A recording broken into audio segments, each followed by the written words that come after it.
ದಾವಣಗೆರೆ ದಂಗಲ್ ತೀವ್ರ ಸ್ವರೂಪ ಪಡೆದುಕೊಂಡಿದೆ. ದಕ್ಷಿಣ ಕ್ಷೇತ್ರದ ಉಪಚುನಾವಣೆ ಕಾಂಗ್ರೆಸ್ನಲ್ಲಿ ಅಲ್ಲೋಲ ಕಲ್ಲೋಲ ಸೃಷ್ಟಿಸಿದ್ದು, ಕೆಲವು ದಿನಗಳಿಂದ ಬಿಡುವಿಲ್ಲದ ರಾಜಕೀಯ ಚಟುವಟಿಕೆ ನಡೀತಾ ಇದೆ. ಬೈ ಎಲೆಕ್ಷನ್ ವೇಳೆ ಪಕ್ಷ ವಿರೋಧ ಚಟುವಟಿಕೆ ಆರೋಪದ ಮೇಲೆ ವಿಧಾನ ಪರಿಷತ್ ಸದಸ್ಯ ಅಬ್ದುಲ್ ಜಬ್ಬಾರ್ ಅವರನ್ನ ಪಕ್ಷದಿಂದ ಅಮಾನತು ಮಾಡಲಾಯಿತು. ಇದರ ಬೆನ್ನಲ್ಲೇ ಇದೀಗ ಸಚಿವ ಜಮೀರ್ ಅಹಮದ್ ಖಾನ್ ಅವರಿಗೂ ಸಂಕಷ್ಟ ಎದುರಾಗಿದ್ದು, ಹೈಕಮಾಂಡ್ ಕ್ರಮದ ಬಗ್ಗೆ ಚಿಂತನೆ ನಡೆಸಿದೆ.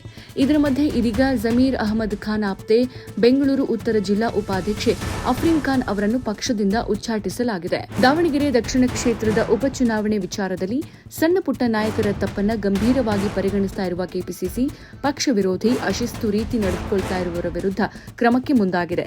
ಅದರಂತೆ ಸಚಿವ ಜಮೀರ್ ಅಹಮದ್ ಖಾನ್ ಆಪ್ತೆ ಅಫ್ರೀನ್ ಖಾನ್ ಅವರನ್ನು ಸಹ ಕಾಂಗ್ರೆಸ್ನಿಂದ ಉಚ್ಚಾಟನೆ ಮಾಡಲಾಗಿದೆ. ಹಾಗೆ ಶಾಸಕ ರಿಜ್ವಾನ್ ಅರ್ಷದ್ ವಿರುದ್ಧ ಅಫ್ರೀನ್ ಖಾನ್ ಅವಹೇಳನಕಾರಿ ವಿಡಿಯೋವನ್ನ ಸೋಷಿಯಲ್ ಮೀಡಿಯಾದಲ್ಲಿ ಹಂಚಿಕೊಂಡಿರುವುದರಿಂದ ಈ ಕ್ರಮ ಕೈಗೊಳ್ಳಲಾಗಿದೆ ಎನ್ನಲಾಗಿದೆ. ಅಲ್ಲದೆ ರಿಜ್ವಾನ್ ಅರ್ಷದ್ ಅವರನ್ನ ಮೀರ್ ಸಾದಿಕ್ ಎಂದು ಉಲ್ಲೇಖಿಸಿ ಪೋಸ್ಟ್ ಮಾಡಿದ್ದು ಪಕ್ಷದ ಅಸಮಾಧಾನಕ್ಕೆ ಕಾರಣವಾಗಿದೆ.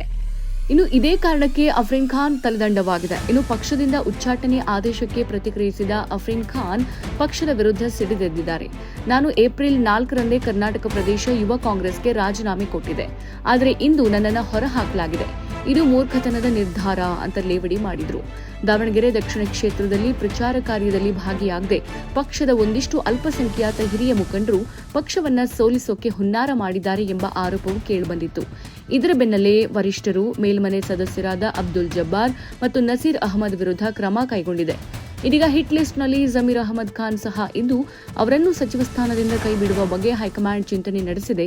ಆದರೆ ಮಂತ್ರಿ ಮಂಡಲದಿಂದ ವಜಾ ಮಾಡಿದ್ರೆ ತಪ್ಪು ಸಂದೇಶ ಹೋಗುತ್ತೆ. ಇದರಿಂದ ಬೇರೆ ರಾಜಕೀಯ ಬೆಳವಣಿಗೆಗಳು ನಡೆಯುತ್ತವೆ. ಹೀಗಾಗಿ ಜಮೀರ್ ಅವರನ್ನ ಏಕಾಏಕಿ ಸಚಿವ ಸ್ಥಾನದಿಂದ ವಜಾ ಮಾಡುವುದು ಅಷ್ಟು ಸರಿಯಲ್ಲ ಅಂತ ಹೈಕಮಾಂಡ್ಗೆ ತಿಳಿಸಲಾಗಿದೆ. ಹೀಗಾಗಿ ಹೈಕಮಾಂಡ್ ಜಮೀರ್ ಅಹಮದ್ ಖಾನ್ ವಿಷಯದಲ್ಲಿ ಕಾದು ನೋಡುವ ಮೊರೆ ಹೋಗಿದೆ.